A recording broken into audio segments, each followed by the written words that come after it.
Շարունակենք խոսել ներդրումներից, բայց մի քիչ ավելի կոնկրետ գումարային եւ Հայաստանի կոնտեքստում։ Եթե մենք ակնկալում ենք, որ այդ գումարը շատ արագ կրկնապատկելու են կամ գտնելու ենք մի այնպիսի ներդրում, որի մասին ոչ մեկ չգիտի, հավանաբար դա տեղի չի ունենա եւ պետք է հիասթափեցնեմ ձեզ։ Տարածված սխալն է սկսել գործիքից, այսինքն որտեղ ներդնել,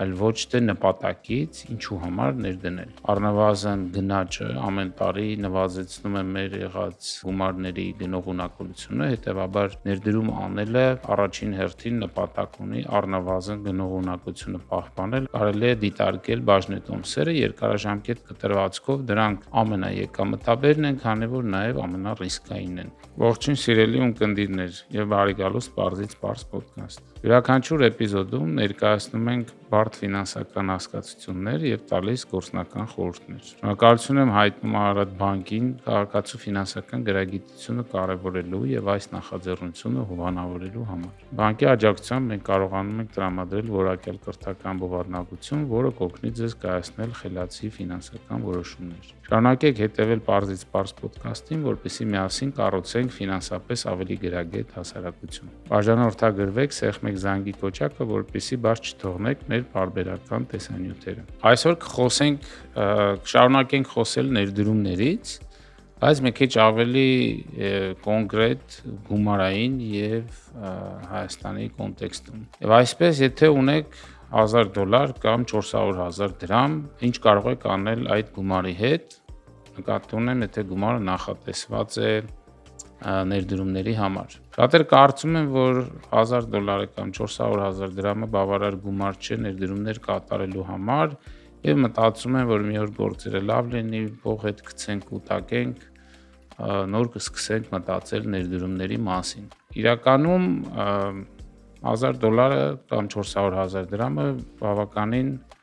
նորմալ գումար է հենց սկսելու համար, քանի որ միանգամից ֆինանսապես գրագետ չենք դառնում եւ հատկապես միայն դասագրքային գիտելիքով չենք դառնում, այլ փորձը, գումարի հետ վարվելակերպը, տարբեր իրավիճակներում կուտակված փորձը, գիտելիքը, ինչու՞ չէ, նաև սխալները, կորուստները մեզ օգնում են սովորել, եւ քանի որ ոչ մեկ ապահովագրված չէ սխալներից, ճիշտ կլինի սկսել համեմատաբար փոքր գումարից։ Առաջին հերթին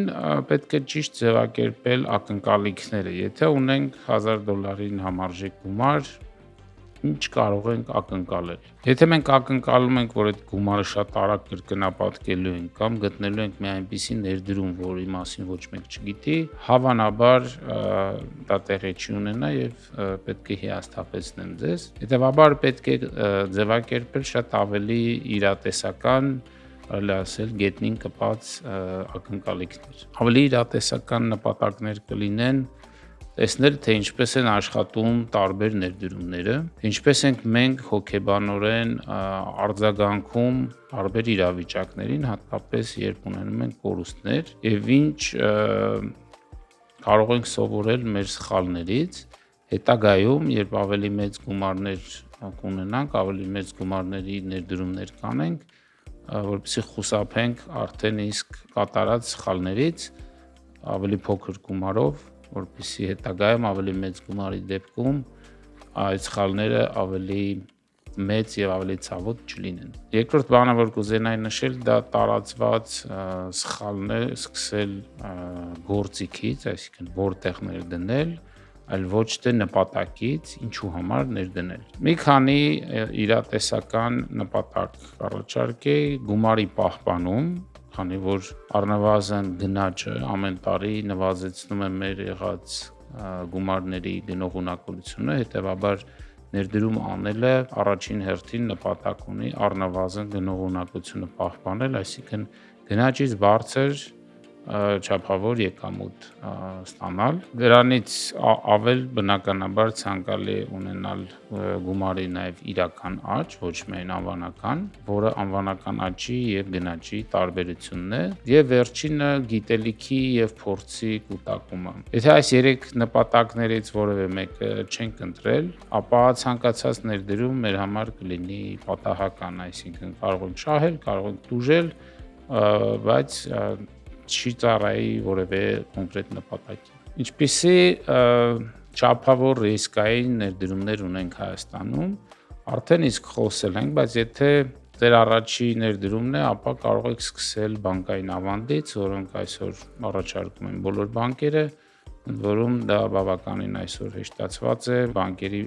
բջջային հավելվածների միջոցով։ Սկսեք փոքր գումարներից, փորձեք տարբեր ժամկետայնություն, տարբեր արժույթներ, տարբեր տիպի ավանդներ, կարճ ավանդներ, երկար ավանդներ, կապիտալացվող ավանդներ, տարբեր բանկեր ունեն տարբեր առաջարկներ, ընդհանրապես սկսելով կարելի է հասկանալ ինչպես է գործում ավանդը։ Ավանդի հետ ծանոթանալուց հետո դրա դրական եւ բացասական կողմերից ծանոթանալուց հետո դրականը կարելի է ասել, որ ավանդները սովորաբար այդ փոքր գումարներից կարելի է սկսել, կարելի է կատարել շատ հեշտ եւ ցանկացած ժամանակ։ Պետք է հիշել, որ ավանդի տոկոսները ենթակա են 10% եկամտահարկի վճարման, որը ձեր փոխարեն պահում է բանկը եւ վճարում։ Այսինքն այն ավանդի տոկոսը, որ տեսնում եք, դրանից 10% ցածր ենք վաստակելու։ Երբ որ մի քիչ արդեն ավանդների հետ հմտանում ենք աշխատել, կարող ենք ավանդի փորձի հիման վրա փորձել ձեռք բերել բանկերի պարտատոմսեր, ինչպես նաև պետական, գանձապետական պարտատոմսեր։ Գանձապետական պարտատոմսերը միշտ են ազատված եկամտահարկից, իսկ կորպորատիվ պարտատոմսերը Հայաստանում վերջին մի քանի տարիներին եւ մինչեւ 27 թվականի վերջը ազատված են եկամտահարկից եւ նրանք, ինչպես նախկինում էլ ասել ենք, ունեն բացի եկամտահարկից ազատումը մի քանի այլ առավելություններ եւ հաճախ դրանց եկամտաբերությունը կամ տոկոսադրույքը մի փոքր ավելի լինում, քան ավանդներինը։ Իրանք ընթացքում եռամսյակային կամ կիսամյակային տոկոսներ են վճարում, ինչպես նաեւ ընթացքում կարելի է վաճառել այդ պարտատոմսերը երկրորդային շուկայում։ Այն մարդիկ, ովքեր ուզում են ավելի հմտանալ ֆինանսական գործիքների մեջ, այսօր մի քանի բանկեր եւ ներդրումային ընկերություններ կամ բրոկերներ առաջարկում են բջջային հավելվածների միջոցով պլատֆորմներ, որտեղ կարելի է ձեռք բերել արդեն նաեւ միջազգային գործիքներ, միջազգային պարտատոմսեր, ինչպես նաև բաժնետոմսեր։ Սկզբի համար օրինակ խորհուրդ կտայի ոչ թե ձեռք բերել կոնկրետ ընկերության բաժնետոմս, եւ բաժնետոմսերը նաև պետք է հաշվի առնել, որ դրանք երկարաժամկետ գործիքներ են։ Եթե ձեր գումարը պարզապես ուզում եք ներդնել մի քանի ամսով, հավանաբար բաժնետոմսում ներդրումը կարող է ձեզ հիասթափեցնել, բայց եթե պատրաստ եք սպասել մինչև ընկերության կատարողականը կլավանա եւ բաժնետոմսերի գինը կբարձրանա, ապա կարելի է դիտարկել բաժնետոմսերը երկարաժամկետ կտրվածքով, դրանք ամենաեկամտաբերն են, քանի որ նաև ամենառիսկայինն են։ Եվ որևէ կոնկրետ ընկերության ռիսկերից խուսափելու կամ որևէ կոնկրետ ընկերության ռիսկերը չվերցնելու համար խորհուրդ կտամ ներդնել այսպես ասած ինդեքսներում, որոնք օրինակ կապված են Standard & Poor's 500 ընկերությունների ինդեքսին։ Ինչ է Standard & Poor's 500-ը։ Standard & Poor's-ը ամերիկյան ընկերություն է, որը տարբեր ծառայություններ է մատուցում, հայտնի է որպես վարկանշային գործակալություն, ինչպես նաև ունի այդ S&P 500 ինդեքսը, որը ամերիկյան խոշորագույն 500 ընկերությունների բաժնետոմսերի գների կշռված ինդեքսն է։ Այդ ինդեքսը սովորաբար համարվում է շուկայի մոտարկումը եւ երկարաժամկետ դիտարկումները ցույց են տալիս, որ շուկայական ինդեքսը ավելի երկար կտրվածքով ամենակայուն եւ եկամտային գործիքն է։ Հետևաբար կարելի է սկսել ինդեքսից, Բայց նաև պետք է հաշվի առնել, որ բաժնետոմսերում ներդրումները ավելի շատ կրթվել է պահանջում, ավելի շատ կարդալ եւ հետեւել շուկային է պահանջում, հետեւաբար նաև հնարավորություն է այս ամեն ինչի մեջ պրակտիկ խորանալ, կարդալ, ինչպես նաև աշխատել այն ընկերությունների հետ, որոնք տրամադրում են այդ բրոկերային ծառայությունները, որպես կանոն նրանք նաև առաջարկում են որոշակի կրթական բովանդակություն։ Եթե պատրաստ եք ավելի շատ ռիսկեր վերցնել եւ ձեզ հետաքրքրում է կրիպտոարժույթների շուկան, հնարավոր է, որ այդ գումարի մի մասը ներդրում կատարեք կրիպտոարժույթներում, բնականաբար օրինակ բիթքոինը բավականին թանկ է, բայց հնարավոր է գտնել տարբերակներ, երբ որ կարող եք ձեռք բերել այլ կրիպտոարժույթներ կամ ձեռք բերել ինչ-որ բաժնե մասեր կամ փոքր մասեր, այսպես ասած ETF-ներ, որոնք կապված են այլ արժեթղթերի, կրիպտոարժույթների եւ հետեւաբար ամբողջական արժեթուղթը կամ կրիպտոարժույթը պետք չի ձեռք բերել։ Պետք է հաշվի առնել, որ կրիպտոարժույթները բավականին տատանողական են եւ հիմնական եկամուտը, այսպես ասած, ակնկալվում է գնի արժևորումից, ինքը կրիպտոարժույթը ընթացքում ձեզ տոկոսային եկամուտ չի բերում, ինչպես օրինակ ավանդները, պարտատոմսերը, իմիջիայլոց բաժնետոմսերի դեպքում էլ մենք ունենք տոկոսային եկամուտ, բայց բաժնետոմսերի դեպքում սովորաբար կա երկու տիպի եկամուտ ներդրողի համար, մեկը դա շահաբաժինների միջոցով է, ավելի պարբերական յուրաքանչյուր տարի դրամական հոսքերի ձևով, բայց սովորաբար ավելի չափավոր եւ հաջողակ ընկերությունների դեպքում, ինչպես օրինակ Nvidia-ն, Apple-ը, Microsoft-ը, Google-ը, այդ ընկերությունների դեպքում ներդրողների հիմնական եկամտային ակնկալիքը դա բաժնետոմսերի գնի աճի պարագայում է, որը կոչվում է կապիտալի հավելաճ, այսինքն ներդրված գումարը արժևորվում է։ Կրիպտոյի դեպքում չկա դիվիդենդի կամ շահաբաժնի նման եկամուտ, բայց հնարավոր է ունենալ կապիտալի հավելաճ, կրկին շեշտեմ, որ կրիպտոները բավականին տատանողական են եւ նրանք ինչպես վերև են գնում արժեքում, այնպես էլ կարող են գնալ ներքև եւ եթե ներդրում եք կատարում, պետք է հասկանալ որքանով եք պատրաստ կորուստներին։ Հաջորդ հաղորդմանը մի քիչ ավելի խոսենք նաեւ տանկարժեք մետաղներից, բայց այս հաղորդման շրջանակներում կուզենայի նշել, որ նաև եթե ունենք $1000 կամ 400,000 դրամ ու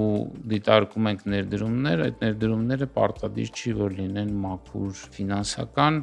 մեկ այլ գուցե ներդրում կարող է դիտարկվել սեփական անձնական աճի մեջ ներդրումը, մասնավորապես գիրք, դասընթաց, կրթական բովանդակություն, հմտություններ ձեռք բերելու մեջ, որոնք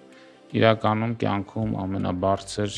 եկամտաբերություն ունեցող ներդրումներն են, եթե այդ ներդրումները կատարել ենք խելամիտ եւ պատկերացնում ենք, թե հաջորդ քայլում ինչպես է դա փոխելու մեր կյանքը, ինչպես է դա անդրադառնալու մեր եկամուտ ստեղծելու կարողությունների վրա։ Կուզենայի նշել մի քանի հոգեբանական թակարդներ, որոնք սովորաբար ուղեկցում են ներդրողներին։ Առաջինը, այսպես ասած, փոքր գումարի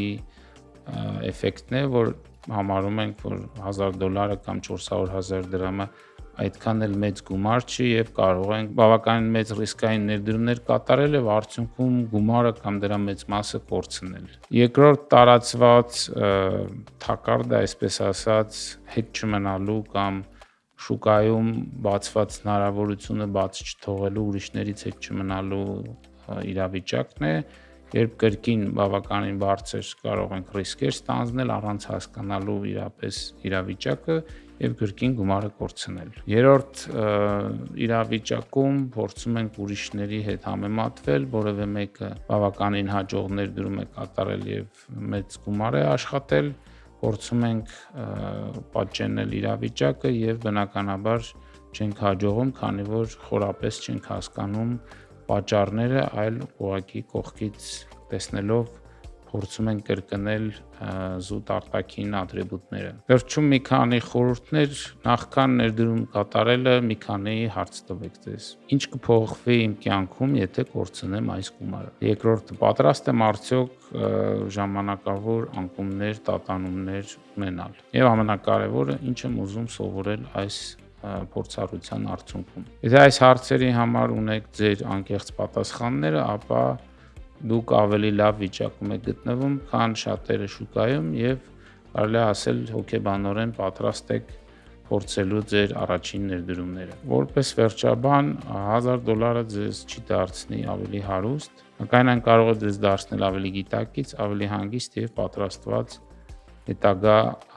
փորձառությունների։ Ֆինանսական գրագիտությունը սկսվում է ոչ թե մեծ գումարներից, այլ ճիշտ մտածողություն ձևավորելուց։ Եթե այս թողարկումը հստակեցրեց եւ բարձրացրեց ձեր մտածողությունը, ապա կարելի ասել, որ մենք այսօր հասանք մեր նպատակին։ Շնորհակալություն, շարունակեք հետևել մեզ, հաջորդ թողարկմանը կխոսենք թանկարժեք մետաղներում ներդրումներից։